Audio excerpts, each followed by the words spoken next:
Hi, welcome back to my channel. We're out here at a beautiful scene of Byer's Peak. We're just outside of Fraser, Colorado, which is nearby Winter Park, if you've ever been there. I'm doing a commission for a dear friend of mine, a fellow teacher, Kevin. This one's for you. We are looking out at this excellent spot, this nice bench with a beautiful view of the water and this distant mountain. So the mountain is pretty heavily obscured by smoke in the atmosphere from some wildfires, unfortunately, but it's giving this really interesting effect and giving an extra distance that we don't necessarily have all the time in Colorado. Now I'm going to use that to my advantage and really create as much distance as possible and make that mountain feel really distant but also quite enormous. I'm going to start out just by using some charcoal. And after I use charcoal and I figure out my composition, I'm going to use a pencil which won't wipe away. This is vine charcoal, which dusts off, and the pencil will stick to the canvas. Then I'll do a quick tonal wash, which I will selectively choose areas to be a dominant hue. And yeah, enjoy the process.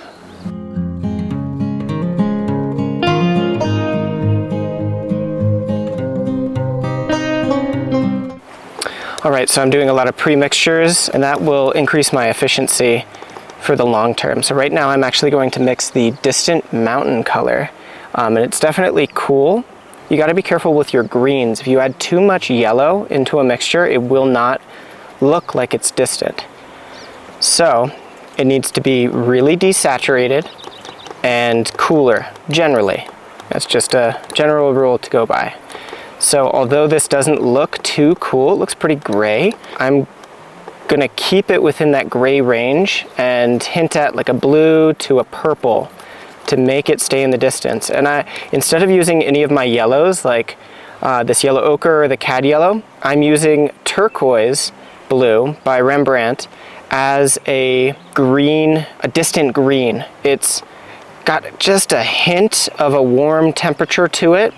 It leans towards yellow, even though it's definitely still in the cool blue range. But that will actually appear like a distant green, way up on those hills with all those pine trees. So here's my mother color for the distant hills. It's still kind of dark, which is good because I want my foreground to be a lot lighter. Next up, I'm going to mix up a gradient of a purpley green for kind of the mid-ground trees. I'm seeing a gradient from left to right. As they go into the distance, they become less saturated, less green, and the darks increase in value. So the darks become lighter as they go into the distance, and that's the case because of atmospheric perspective. So I want it to still be green, but definitely a warmer green. So it's going to appear kind of purpley, and I'm seeing purple out there with some of the dying pine trees, which are really going to be nice to add in terms of color notes. All right, so we're going to start with what's furthest away first and then slowly make our way forward. This is a system that I've heard countless painters use, and it's just very effective for painting distance. So you can layer the tiers of depth and decrease your shadow value as you move forward. Or in other words, your shadows become darker as they become closer. So you start really light in the distance and you slowly make it both more saturated and darker.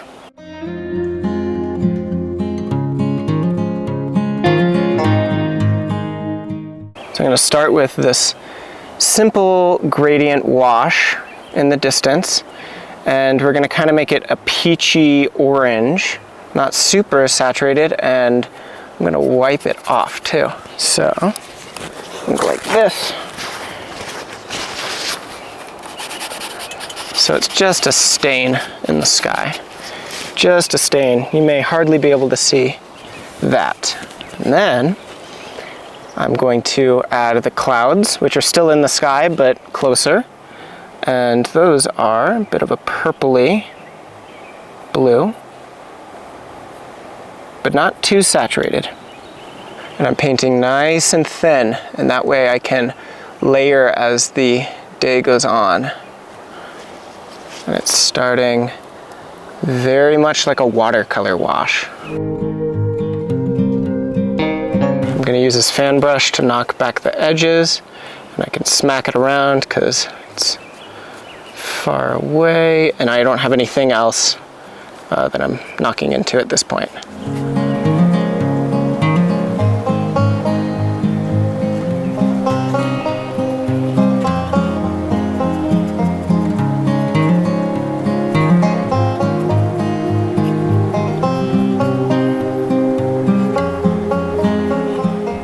And as things go into the distance, they tend to be softer, as in the edges between shapes are much softer than they are in the foreground. And that's another method in creating depth in a painting. It's having harder edges the closer they come, and softer as they are further away.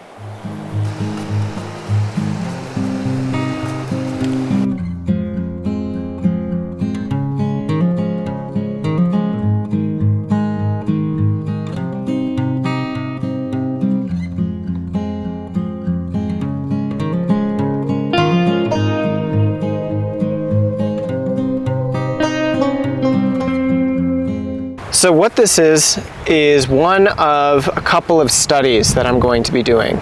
Each study is going to influence how I paint a larger painting. I'm planning on doing a 16 by 20, and that'll be done in the studio using both reference material, but primarily sourced from the information that I'm gathering today. So I'm trying to move as fast as I can. Looks like a huge storm's coming, and the camera is not waterproof, but we're going to try to get as much in as possible because it really has not been a long time. But that's the essence of plein air painting and painting outdoors. So you know what? That's what it is. Just got to stay positive and get as much information as you can. I've already established color notes. I figured out a composition that makes sense. I have an idea in my head. So if worse comes to worse, I may be done for the evening and I'll have to come back tomorrow morning, and that's totally fine. Just trying to get as much done today as fast as I can as possible. So here we go.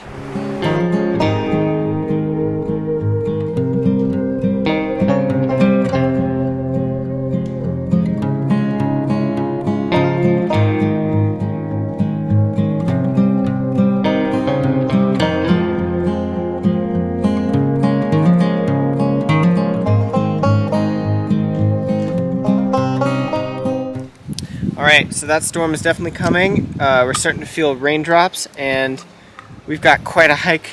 It's not that long, but we have a hike ahead of us, so we have to get moving. I've got a pretty crude representation of what's going out there, or on out there, but at least you can see color notes. Don't look at the drawing, look at the colors, and then compare it to what I was seeing out there.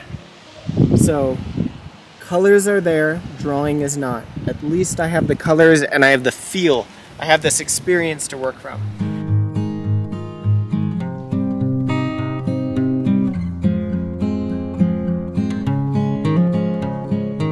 Oh man, what a contrast between last night and this morning. Last night we were getting devoured by mosquitoes, the smoke was really intense, and the storms were coming in. But now it's so clear, it's so peaceful, there's no bugs, cross your fingers, and I can see the mountain like there's nothing in front of it. It's beautiful. And not only that, but I feel that now that I've experienced those two extremes, I'll be able to paint this today and then take those two experiences back into the studio and create something with drama from last night, but still have that peaceful quality from today, and find somewhere in between that'll create a larger, perfect painting to express the way we feel about this particular scene. Now, today, I'm gonna work in the same way, but this time, I'm really gonna focus in on that mountain. I'm gonna get as much details as I can out of the mountain, capture those color notes, and particularly hone in on that, because the the bench is going to be fairly easy to recreate back in the studio. It's very simple geometric shapes. We're going to get some good reference photos, but the color notes in the mountain are going to be hard to capture just from the photos. So that's really what the focus is today.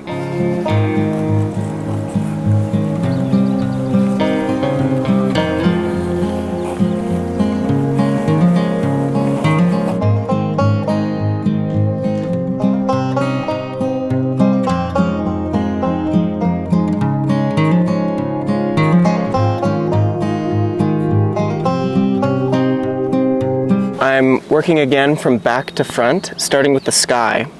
And I really want the mountain to stand out, so I may make the sky just a hair darker than it is naturally, and then create contrast with a darker sky and a lighter mountain. You have to choose your focal points and react to the focal point and create your picture using nature as inspiration for it.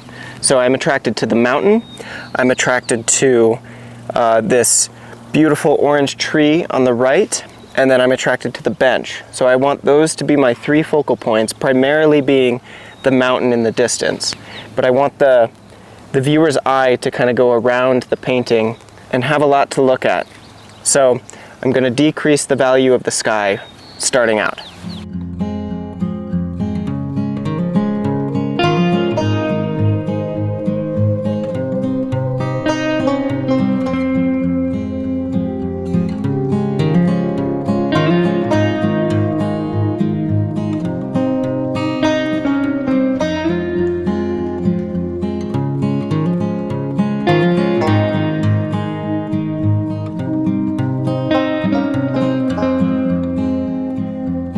And I'm lucky. I have all these colors laying out from last night that were pre-mixed. And because it's a similar scene, I can just dive right in.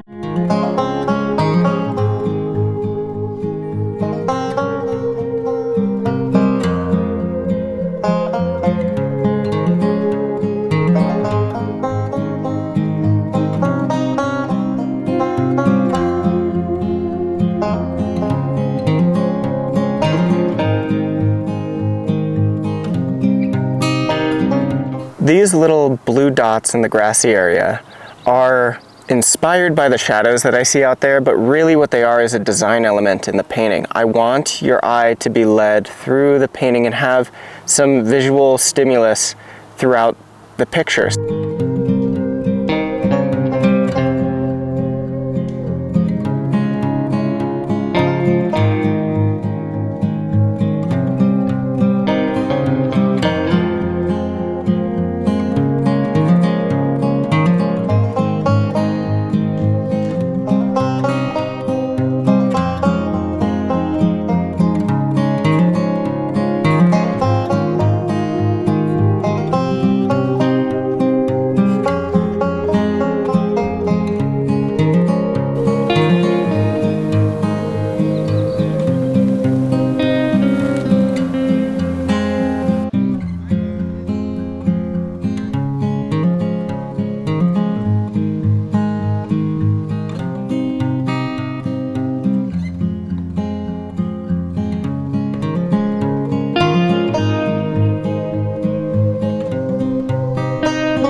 All right, and we are done.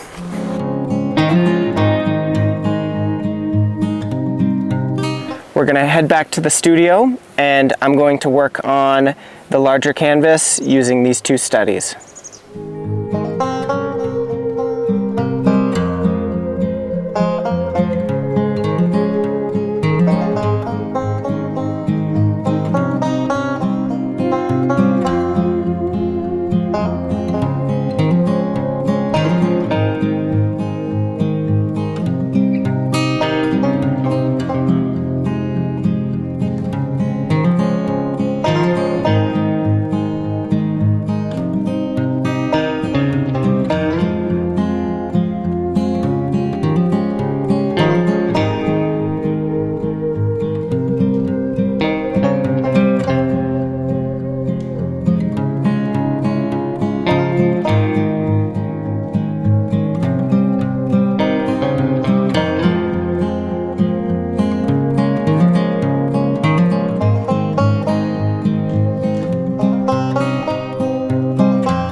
right, we just laid in the final brushstrokes on this painting, and I am thrilled with how it turned out. I decided to compose it in a way in which the bench is the most stable thing in the scene.